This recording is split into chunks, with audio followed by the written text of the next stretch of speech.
Hospital உள்ளே புயல் போல நுழைந்தவர்கள் வளவன் இருக்கும் அறையை அடைந்து கையில் கட்டுடன் உட்கார்ந்திருந்த வளவனை பார்த்ததும் நிம்மதியடைந்து, கோதை என்னடா ஆச்சு?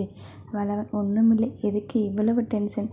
சின்ன ஆக்சிடென்ட் என்று எழுந்து நின்று கோதையை அணைத்தான். கோதை கை கால் உடம்பெல்லாம் தடவி பார்த்துவிட்டு நிம்மதியாக உட்கார்ந்து, தலைக்கு வந்தது தலப்பாவோடு போனதுன்னு நினைச்சிக்க வேண்டியதுதான். எந்த ஜென்மத்தில் செய்த புண்ணியமோ இப்படி என் பிள்ளையை முழுசா உட்கார வச்சிருக்கு. பவி, இந்த அமாவாசை குலதெய்வ கோயிலுக்கு போய் பொங்கல் வச்சுட்டு வந்துடலாம். உன்னுடைய கல்யாணத்துக்கு பிறகு போயிருக்கணும். பவித்ரா அம்மா என்றவள் வளவனை முறைத்தாள். வளவன், அக்கா, எனக்கு ஒன்றும் இல்லையக்கா. பவித்ரா, சொல்லுவேன், உன்னை பார்க்கும் வரை எங்களுடைய மனசு பதைச்சது எங்களுக்குத்தான் தெரியும். கையில் என்ன? வளவன், சும்மா மேல் தோல் எல்லாம் சிராய்ச்சிடுச்சு. பவித்ரா, எக்ஸ்ரே எடுத்தாங்களா? வளவன், எடுத்தாச்சு. போன் கிராக் எதுவும் இல்லை. பவித்ரா, தையல் போட்டு இருக்கா? வளவன் 6 என்று விரலை காண்பித்தான். பவித்ரா தன்னுடைய கையையும் பார்த்து கொண்டாள். எனக்கும் 6, உனக்கும் லெஃப்ட், எனக்கும் லெஃப்ட். செம இல்லை? கோதை கோபமாக, உங்க ஒற்றுமையை விழா எடுத்து கொண்டாடிடலாமா? எப்படிடா? உன்னை பொறுமையாக போகணும்னு எத்தனை முறை சொல்லி அனுப்புகிறேன். ரோட்டில் போகும் பொழுது அம்மா சொன்னதெல்லாம் ரப்பர் போட்டு அழிச்சிடுவியா? வளவன், அம்மா, நான் மெதுவாக தான் போனேன். எனக்கு முன்னாடி ஒருத்தன் பிரேக் போட்டு நிறுத்திட்டான். அதை பார்த்து நான் நிறுத்தினேன். ஆனால் பின்னால் வந்த கார்காரன் இடித்து தள்ளிட்டான். கோதை, யாருடா அவன்? கார் நம்பரை நோட் பண்ணினியா? வளவன், இல்லை, நானே அடிபட்டு கொஞ்ச நேரத்தில் வலி தாங்காமல் இரத்தத்தை பார்த்து மயங்கிட்டேன்.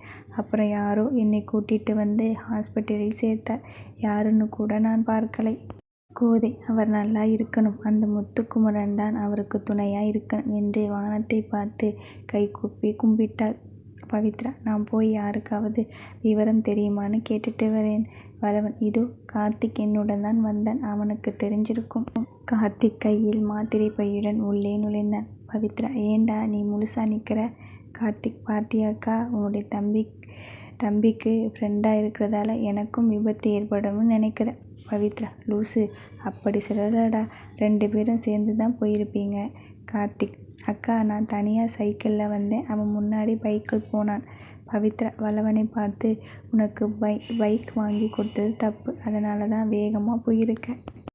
வளவன் தலையில் அடித்து கொண்டு, அக்கா, நீங்கள் வாங்கி கொடுத்தது பைக்குன்னு சொல்லாதீங்க, அண்டர் ஏஜ்னு சொல்லி பைக்குன்னு சொல்லி வாங்கி கொடுத்தீங்களே. அது 40 கிலோமீட்டர் ஸ்பீடு போகும்னு சொன்னீங்க. அது 20 கூட போக மாட்டேங்குது. அதில் போனால் சைக்கிளில் போகிறவன் எல்லாம் முந்திக்கிட்டு போகிறான். இதுக்கு பேசாமல் நான் சைக்கிளில் போவேன். பவித்ரா, சரிடா, புலம்பாதே. டேய் கார்த்திக், யாருடா வளவனை கூட்டிகிட்டு வந்து இங்கே சேர்த்தது? கார்த்திக், அவர் பேர் கௌதம்னு சொன்னான். பென்ஸ் காரில் வந்தார். பார்க்க நல்ல உயரமாக நிறமாக இருப்பார். பவித்ரா, டேய், இதை வச்சுக்கிட்டு எப்படி தெரிஞ்சுக்கிறதா? திருப்பதியில் மொட்டை தலையனுக்கு அடையாளம் சொல்வது போல சொல்லற? கார்த்திக் சினுங்கிக் கொண்டே, வேற எப்படி சொல்வதாம்? இப்போதான் ஹாஸ்பிட்டல் உள்ளே இருக்கும் பிளட் பேங்குக்கு போனார், அங்கே இருப்பாருன்னு நினைக்கிறேன். பவித்ரா, சரிவா போகலாம் என்று கார்த்திக் கையை பிடித்து கொண்டு தரதரவென்று இழுத்து சென்றாள். கார்த்திக், அக்கா, அந்த பக்கம் என்று வழிகாட்ட அவளும் வேகமாக சென்று ஒரு தூணில் மோதி நின்றாள். பவித்ரா நெற்றியை தேய்த்து கொண்டு சரியாக பார்க்க அது தூண் இல்லை, ஒரு மனிதன். எவன்டா எனக்கு முன்னாடி குறுக்கில் நிற்பது என்று நிமிர்ந்து பார்க்க அவன் ஒரு ஆணழகன். அதை பவித்ரா நேரடியாக ஒப்புக்கொள்ள மறுத்து தலையை சிலுப்பி நிற்க கௌதம் முறைத்து கொண்டு நின்றான். பவித்ரா, யோ, நீ இங்கே என்ன பண்ணுற? சாரி, இங்கே இருக்கும் பொண்ணுங்களை சைட்டடிக்க வந்தியா? கார்த்திக், அக்கா. பவித்ரா அவன் கையை விட்டு, சும்மா இருடா என்று கார்த்திக்கிடம் முறைத்து விட்டு, பொம்பளைங்களை சைட்டடி இல்லை கூத்தடி, என்ன வேணும்னாலும் செய், ஆனால் முன்னாடி வராதே. கௌதம், ஹலோ, நான் எங்கே போகணும், என்ன செய்யணும்னு நீ சொல்ல வேண்டாம். நான் எங்கே போனாலும் என் பின்னாடியே சுற்றிக்கிட்டு உனக்கு வேலை விட்டு இல்லையா? கௌதம் திருப்பி போட்ட பிளேட்டை கேட்டு பவித்ரா பயங்கர கோபமானாள். யோ, நீ என் பின்னால் சுத்திரியா இல்லை நானா? கௌதம், என்ன மேடம், மரியாதை தேயுது, அப்புறம் நான் மனுஷனாக இருக்க மாட்டேன். பவித்ரா, ஏற்கனவே நீ மனுஷன் நினச்சிட்டு இருக்கியா? உன்னை எல்லாம் மனித ஜென்மத்திலிருந்து நீக்கிட்டாங்க. கார்த்திக், அக்கா ப்ளீஸ். கௌதம், தம்பி, நீ அமைதியாக இரு, இன்னைக்கு ஒரு கை பார்த்துடுறேன். பவித்ரா, பார்க்கலாம். என்ன பூச்சாண்டி காட்டுறீங்களோ? பார்க்கலாம். அந்த பக்கம் வந்த நர்ஸ், கௌதம் சார், உங்களுக்கு ஜூஸ். பவித்ரா புதிய பெயரை கேட்டு கிண்டலாக கௌதம் சார், ஏமா வரவங்களுக்கு போகிறவங்களுக்கெல்லாம் ஜூஸ் கொடுப்பீர்களா? கௌதம் நர்ஸிடம், இதோ இதுதான் அலையுது, இதுகிட்டேயே கொடுமா, நல்லா குடிச்சிட்டு தெம்பா குறைக்கட்டும் என்று கௌதம் கிளம்பினான். பவித்ரா, யோ யாரை பார்த்து நாயின்னு சொல்லுற உன்னை என்று அவள் கத்த, இவன் கண்டு கொள்ளாமல் கிளம்பினான். நர்ஸ், சார் மயக்கம் வந்துட்டு போகுது, கொஞ்சம் உட்காருங்க. பவித்ரா குறுக்கே புகுந்து, மயக்கம்மா? அவனை பார்த்து தான் நிறைய பொம்பளைங்க மயங்கி கிடக்கிறாங்களே. கார்த்திக் அந்த ஜூஸை வாங்கி கொண்டு கௌதமை நோக்கி ஓடினான். சார் சாரி, அக்கா உங்களை தப்பாக நினச்சிட்டு இருக்காங்க, அவங்களுக்காக நான் மன்னிப்பு கேட்டுக்கிறேன்.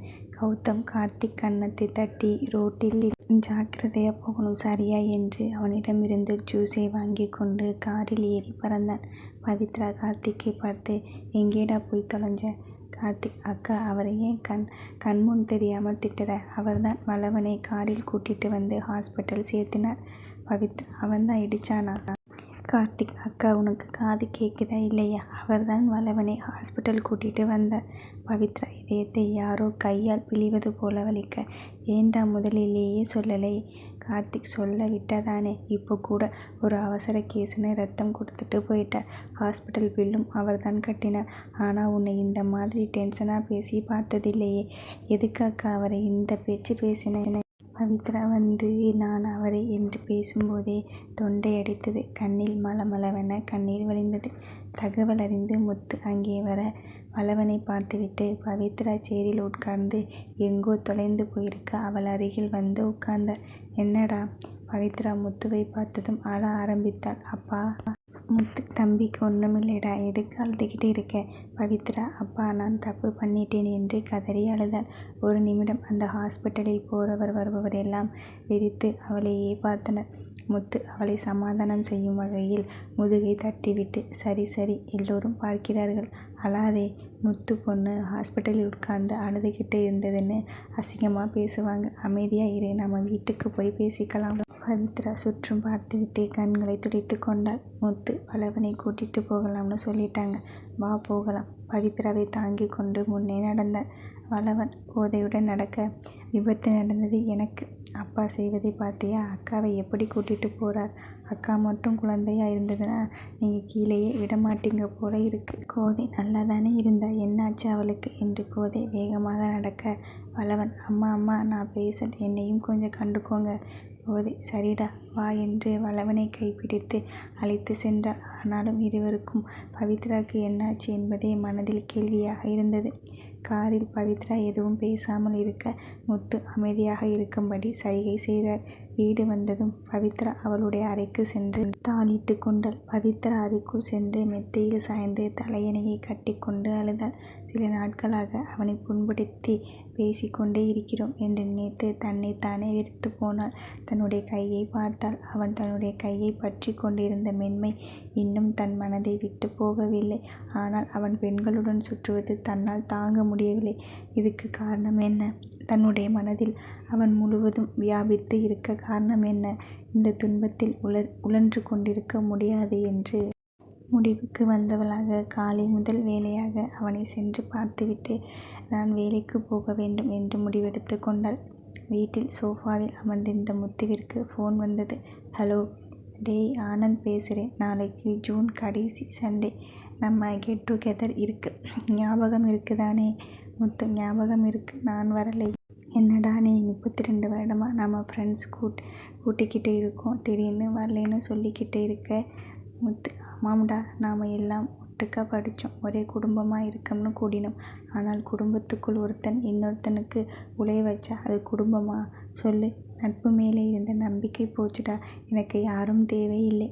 கண்ணன் மேலே தப்பு இருக்கு. அவனுடைய பொண்ணு உன்னுடைய பொண்ணு வாழ்க்கையை விளையாடுவான்னு யாரும் நினச்சி கூட பார்க்கலை. ஆனால் உன்னுடைய திடீர் மாப்பிள்ளைக்கு என்ன குறை சொல்லு? அம்சமாக ஆனழகாட்டாக இருக்கான். உன்னுடைய பொண்ணுடைய குணத்துக்கு ஏற்றது போல் அவளுடைய வாழ்க்கை அமைஞ்சிருக்கு. முத்து பெருமூச்சு விட்டு, மாப்பிள்ளை யார் தெரியுமா? யார்கிட்டையும் சொல்லாதே, நீலன் மகன். டேய் என்னடா சொல்லுற? முத்து, இப்போ சொல்லு, என்னுடைய மனநிலை எப்படி இருக்குன்னு சொல்லுடா. கூடவே இருந்து குழி பறித்தது ஒருத்தன், தூரத்தில் இருந்து நம்மால் ஒதுக்கி வைக்கப்பட்டவன், மகன் என்னுடைய பெண் வாழ்க்கையை காப்பாற்றி இருக்கான். கண்ணனுடன் சேர்ந்து நாம் அவனை ஒதுக்கி இருக்கக்கூடாது. இப்போ எந்த முகத்தை வச்சு அவன் முகத்தில் விழிப்பேன்? கண்ணா கண்ணான்னு இருந்துட்டு அவனுக்காக இன்னொரு நண்பனை தூக்கி போட்டேன். கடைசியில் கண்ணன் கை விரித்து நீலன் தானே என்னை கரை சேர்த்தான். டேய், இந்த விஷயம் கண்ணனுக்கு தெரியுமா? முத்து: இல்லை, தெரியாது. நீலனுக்கும் என்னுடைய மகளை தான் அவன் மகன் கல்யாணம் பண்ணி இருக்கிறான் என்று தெரிஞ்சிருக்க வாய்ப்பில்லை. அதை விடு. அந்த பைய கௌதம் மாப்பிள்ளையா நடிக்க வந்தவனாக தான் எல்லோரும் நினச்சிட்டு இருக்கோம். நீலனிடமாவது நீ பேசிடணும். முத்து: எந்த முகத்தை வச்சுக்கிட்டு பேசுறது? கண்ணன் எனக்கு துரோகம் செய்துட்டான். சொல்லட்டுமா? காஞ்சனா எப்படி துடிச்சு போயிடுவா. என்னதான் பண்ண போறே? முத்து: எது எப்படியோ எதேச்சையா அமைஞ்ச வாழ்க்கையாக இருந்தாலும் இது என்னுடைய பெண்ணுக்கு நல்ல வாழ்க்கையா இருக்கணும்னு நினைக்கிறேன். கௌதம் பயலை ஒரு வழிக்கு கொண்டு வந்து பவித்ராவை முழுசா அவனிடம் ஒப்படைச்சிட்டேனா போதும். அந்த நிகழ்ச்சிக்கு பிறகு கண்ணன் எதுவும் பேசினானா? அன்னைக்கு அவன்தான் அவனுடைய பெண் செய்த வேலையில் தப்பிச்சா போதும்னு மண்டபத்தை விட்டு கிளம்பிட்டானே. இன்னைக்கு வரை ஒரு வார்த்தை ஃபோன் பண்ணி பேசணும்னு கூட அவனுக்கு தோணலை. அதெல்லாம் நினச்சா எனக்கு பத்திக்கிட்டு வருது. விடுடா டேய். எப்படி இருந்தாலும் ஒரு விதத்தில் நீ கண்ணனுக்கு சொந்தமாகிட்ட. முத்து: அந்த வார்த்தையை மட்டும் சொல்லாதே. கண்ணனை தலை முழுகிட்டேன். இனி நான் வேற, அவன் வேற. அதை விடுடா. நீலன் நல்லா இருக்கானா? பார்த்தே 30 வருடத்துக்கு மேலே ஆச்சு. முத்து: அவனுக்கு என்ன, ராஜாவாட்டம் இருக்கான். Kanchana high court judge. அவன் கப்பலில் உத்தியோகம். மூத்தவன் ராதாகிருஷ்ணன் கலெக்டர். அவனுடைய மனைவியும் கலெக்டர். இளையவன் கௌதம் IITயில் படிச்சுட்டு அமெரிக்கா வேலை. கை நிறைய சம்பளம். அதுதான் கல்யாணத்தில் பார்த்தியே ஆனா என்று தயங்கினார். ஆனந்த்: என்னடா ஆனா? ஆனந்த் ஃபோனில் அந்த பக்கம் அமைதியாக இருக்கும் முத்துவிடம் சொல்லி தொலையேண்டா. முத்து: கௌதமுக்கு காதல் தோல்வி. பொண்ணு நல்ல பொண்ணு தான். ஆனால் இவனுடைய அப்பா அம்மா காதல் கல்யாணங்கிறதால நிறுத்திட்டாங்க. அவனுக்கு கல்யாணம் வரை வந்து நின்று போச்சு. பய மனசுடைஞ்சு போயிட்டான். குடிச்சிட்டு சுற்றிக்கிட்டு இருந்தவனை அவனுடைய நண்பனிடம் ஒப்படைச்சு மன மாறுதலுக்காக பார்த்துக்க சொல்லி இங்கே அனுப்பி வச்சிருக்காங்க. அதிலும் மறுபடியும் காதலி விழக்கூடாது என்று கண்டிப்பாக சொல்லி அனுப்பி இருக்கிறார்கள். ஆனால் அவனோ பொண்ணுங்களை சீண்டிக்கிட்டு நண்பனிடம் அட்டகாசம் பண்ணிக்கிட்டு வேலை வெட்டிக்கு போகாமல் தருதலையா சுற்றிக்கிட்டு இருக்கான். பாவம்டா நீலன். முத்து: விடுடா. அவனை எப்படியும் சரி பண்ணி என்னுடைய மகளுடன் வாழ வச்சிடுவேன். ஆனால் என்ன பிரச்சனைனா, பொண்ணுங்க மேலே இருக்கும் வெறுப்பு என்னுடைய பெண் மேலேயும் அவனுக்கு திரும்பிடுச்சுன்னா வாஸ்தவந்தான். என்ன பண்ண போற? உரலுக்குள் தலையை விட்டிருக்க. எது எப்படியானாலும் பவித்ரா வாழ்க்கை முக்கியம். முத்து: ஆனால் காஞ்சனா ரொம்ப தெளிவாக முடிவெடுக்கிறதா நினச்சிக்கிட்டு தன்னுடைய அண்ணன் மகளை இவனுக்கு கட்டி வச்சிடலாம். அந்த பொண்ணு சொந்தக்கார பெண்ணாக இருப்பதால் எந்த ஒரு சிக்கலும் இருக்காது. பயலோட கல்யாணம் நின்ன கதையை யாருக்கு கண்டுக்க மாட்டாங்கன்னு நினைக்கிறா. ஆனால் அவனுடைய பெண்களை பற்றி அவளுக்கு தெரியாது. பாவம். மறுபடியும் அந்த பையனுக்கு வாழ்க்கையில் எந்த சிக்கலும் இருக்கக்கூடாது. நீலனுடைய மகன் கண்டிப்பாக நல்ல பயலாதான் இருப்பான். என்னுடைய மகளை கட்டிக்கிட்டு நல்லாதான் வாழ போகிறான். சீக்கிரம் உன்னுடைய சிக்கல் எல்லாம் சரியாகணும். நீ நாளைக்கு வா. உன்னுடைய பிரச்சனையெல்லாம் ஒதுக்கி வச்சுட்டு. நாளைக்கு என்ன கண்ணன் மட்டும்தான் வரப்போகிறானா என்ன? 30 பேர் சேரப்போகிறோம். ஒருத்தனுக்காக மற்றவர்களை ஒதுக்கக்கூடாது. முத்து: நாளைக்கு மூடு எப்படி இருக்குன்னு பார்த்துட்டு பேசிக்கலாம். இன்னைக்கு வளவ வேற ரோட்டில் விழுந்தடிச்சிட்டு வந்திருக்கான். பவித்ரா வேற அழுதுகிட்டே இருக்கா. மச்சி, அவனுக்கு என்னாச்சுடா? முத்து: ஒன்றுமில்லை, சின்ன காயம்தான். சரி, பார்த்துக்கோ. நீ வரலைன்னா நானும் போகலை. காலையில் தகவல் சொல்லு என்று ஃபோனை வைத்தார் ஆனந்த். இந்த ஓல்ட் நட்புகளை பற்றிய அறிமுகம். சவுடமுத்து, ஆனந்த், கண்ணன், நீலவண்ணன் மற்றும் சிலரும் நண்பர்கள். ஒன்றாக படித்தவர்கள். வருடாவருடம் ஜூன் கடைசி ஞாயிற்றுக்கிழமை ஒன்று கூட வேண்டும் என்பது நிபந்தனை. அவர்கள் கல்லூரி வளாகத்தில் நடக்கும் இந்த சந்திப்பு வருடம் தவறாமல் நடந்து கொண்டிருக்கிறது. காஞ்சனா கண்ணனுடைய தங்கை. நீலவண்ணன் காஞ்சனாவை திருமணம் செய்து கொண்டதால் கண்ணன் தந்தையும் இறந்துவிட நண்பர்கள் கோபம் எல்லாம் நீலவண்ணன் மேல் திரும்பியது.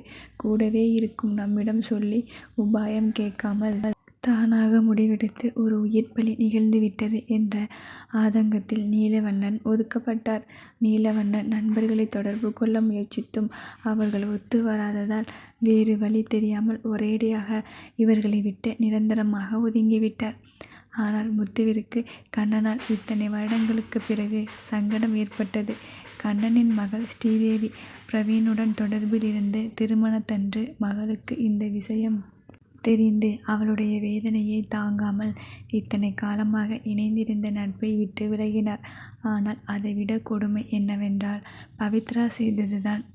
பிரவீனை பழி வாங்குவதாக நினைத்து மண்டபத்தில் யாரென்று தெரியாத சர்வரை திருமணம் செய்து கொள்ள நடித்தார். ஆனால் முத்துவிற்கு கௌதம் பார்வை மற்றும் பாவனை எல்லாமே அடி மனதில் நெருடியது. அதனால் நலனை திருமணத்தன்று அடித்து விசாரித்ததில் கௌதமை பற்றிய உண்மை எல்லாம் சொல்லிவிட்டான்.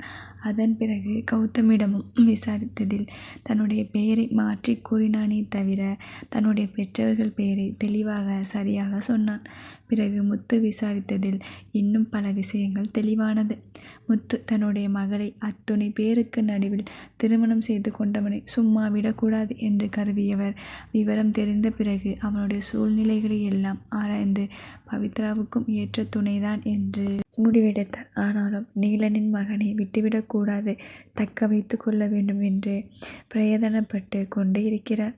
முத்துவிற்கு ஒருபுறம் சந்தோஷமாக இருந்தாலும் மறுபுறம் குற்ற உணர்ச்சியின் மனம் தள்ளாடியது. கண்ணனுக்காக நீலனை ஒதுக்கம் செய்துவிட்ட காலத்தில் அவனை பற்றி ஒரு வார்த்தை கூட கேளாது கண்டு கொள்ளாமல் இருந்தவர் என்று தன்னுடைய மகளுக்காக நீலனிடம் பேச வேண்டும். அந்த நாள் என்று வரப்போகிறது என்று தெரியவில்லை. அந்த நாளை சந்திக்க மனதில் தைரியம் இருக்கிறதா என்றால் இல்லை என்பதுதான் பதிலாக கிடைக்கிறது. பவித்ராயின் அறையை திறந்து கொண்டு உள்ளே நுழைந்தார். அவரிடம் அடம் பிடித்து வாங்கிய ஆளுயர சுட்கி சோட்டா பீமில் வரும் ஒரு பாத்திரம் பொம்மையை அணைத்து கொண்டு தூங்கிவிட்டிருந்தாள். அழுதிருக்கிறாள் என்பதை சிவந்த முகம் காட்டினாலும் காரணத்தை கேட்க தைரியம் இல்லை. கோதை பின்னாலே உணவை எடுத்து வந்திருந்தாள். முத்து குட்டிம்மா பவி முத்து குட்டிம்மா முழிச்சுக்கோ, தூக்கம் வருதுப்பா. முத்து சிரித்தார். குழந்தையிலிருந்து மணி 9 அடித்தால் எங்கு இருந்தாலும் தூங்கிவிடும். தன்னுடைய மகளை தூக்கி தோளில் சாய்த்து கொண்டார். அவள் அப்பாவின் மார்பில் குளிருக்கு மறைந்து கொள்ளும் கோழி குஞ்சை போல் முடங்கி கொண்டாள். கோதை கொஞ்சம் மகள் மேல் பொறாமை கொண்டவளாக, ஏய் எழுந்திரு, சாப்பிட்டு தூங்கு. முத்து கோதை கொடு, நான் ஊட்டி விடுறேன்.